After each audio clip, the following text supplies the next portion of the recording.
तौबा खैर होवे ओदे दम दी। क्या बात, क्या बात। हार सिंगार मैनू जचदा नहीं, किसे चीज ते नजर न जमदी।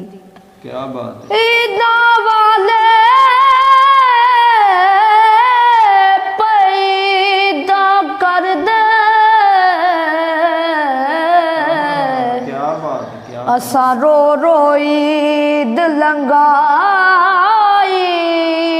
वाह जी वाह। गुलाम फरीदा उस ईद तो सदके, ओ जिस ईद ते मिलसी मां।